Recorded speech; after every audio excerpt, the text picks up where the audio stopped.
Student, हमारी नीतियाँ, विधियाँ और युक्तियाँ चल रही थी, तो उसमें हमारी 12 हो चुकी थी। आज हमारी 13 है। तो आज हमारी ये प्रश्नोत्तर विधि, आपको पता ही होगा प्रश्नोत्तर विधि का के प्रवर्तक कौन थे, किसने इसका निर्माण किया, तो वो सुकरात थे।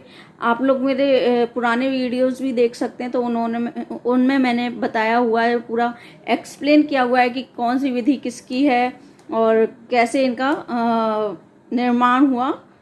तो वो आप देख सकते हैं पुराने वीडियोस में जाके, और अगर बीच बीच में आएंगे तो मैं बताती भी चलूँगी।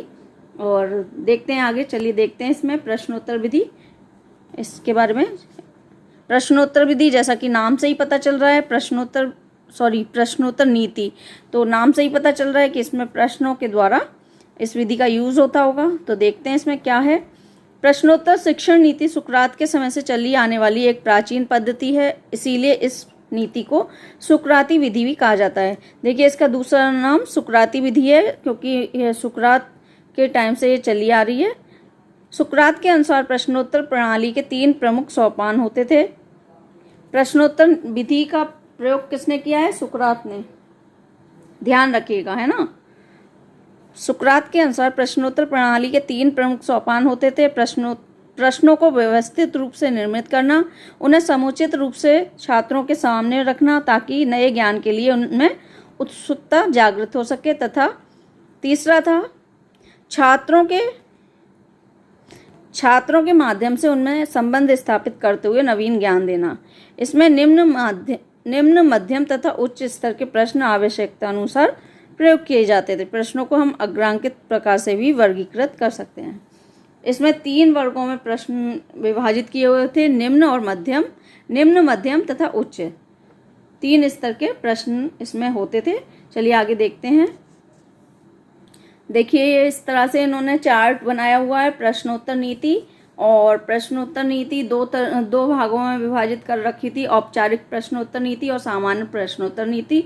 और आगे शिक्षण प्रश्नोत्तर, पाठ के विकास से संबंधित प्रश्नोत्तर, प्रारंभिक प्रश्नोत्तर और पुनरावलोकन प्रश्नोत्तर। तो इस तरह से ये होते थे प्रश्न।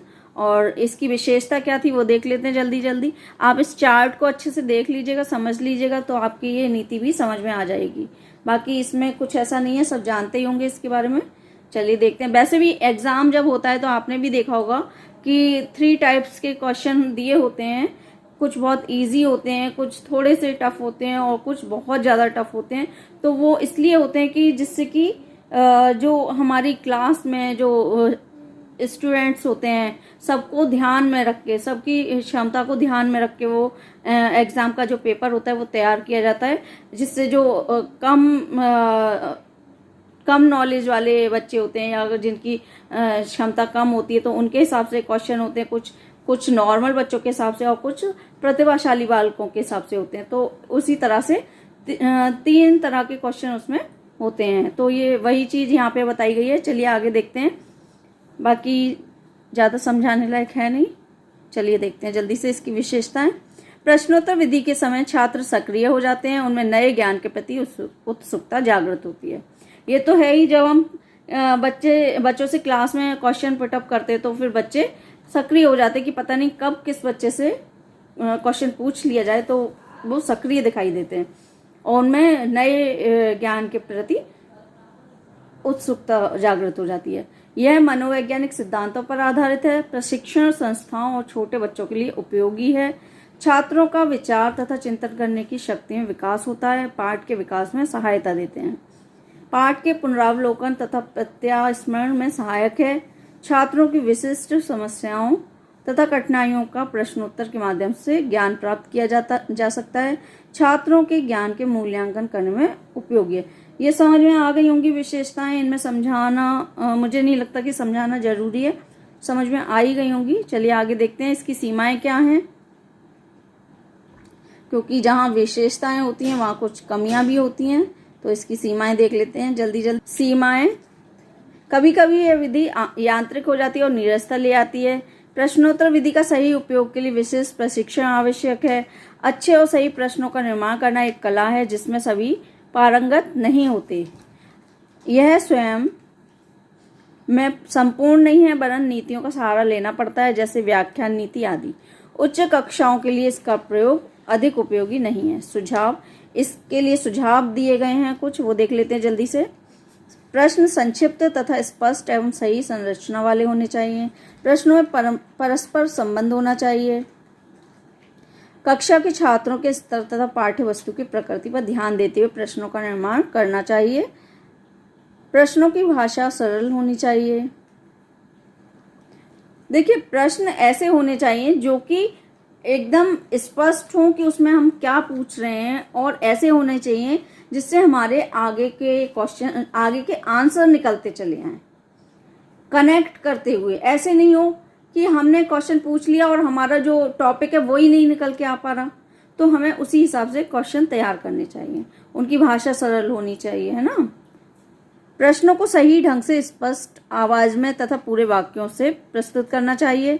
प्रश्नों के मध्य हास्य विनोद भी महत्वपूर्ण योगदान देता है। प्रश्नों का वितरण कक्षा में समान रूप से करना चाहिए।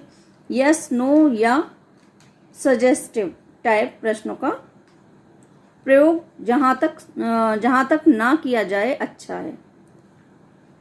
प्रश्नोत्तर प्रणाली में विभिन्न प्रकार के प्रश्न पूछे जा सकते हैं। चार्ट के माध्यम से इन्हें अगले पृष्ठ पर प्रदर्शित किया जा रहा है। चलिए, इसमें चार्ट दिया हुआ है, वो देख लेते हैं जल्दी से। थोड़ा सा ब्लर क्यों हो गया पता नहीं, एक मिनट देख लेते हैं। चलिए, देखिए चार्ट दिया हुआ है। कक्षा में किए जाने वाले प्रश्न किस तरह के होने चाहिए, तो ये दिया हुआ है। निम्न स्तरीय प्रश्न, मध्यम स्तरीय और उच्च स्तरीय, मैंने पहले भी बताया था आपको। उसके बाद ये दिया हुआ है स्मृति, अनुवादात्मक, व्याख्यात्मक और प्रयोगात्मक। ठीक है, तो ये सारे दिए हुए हैं चार्ट, ये आप लोग देख लीजिएगा। ये आपको ही देखना है, मैं इसे पढ़ भी दूंगी तो भी याद आपको ही करना पड़ेगा। तो आप लोग अपने आप पढ़ेंगे तो अच्छे से दिमाग में आ जाएगा, और बाकी आप देख लीजिए से। चलिए आगे चलते हैं हम लोग। ये पूरा चार्ट दिया हुआ है।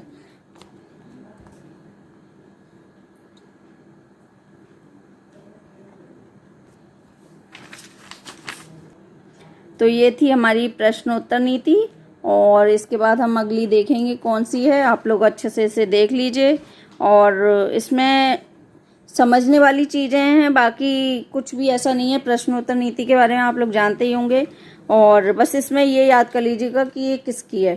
तो ये सुकरात की है, और इसमें जो मैंने चार्ट बताए हैं दो, वो आप लोग देख लीजिएगा।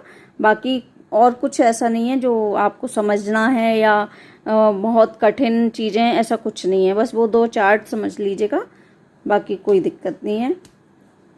और जो लोग नए हैं, चैनल को सब्सक्राइब कर दीजिए, लाइक शेयर कमेंट करते रहिए। Thanks for watching.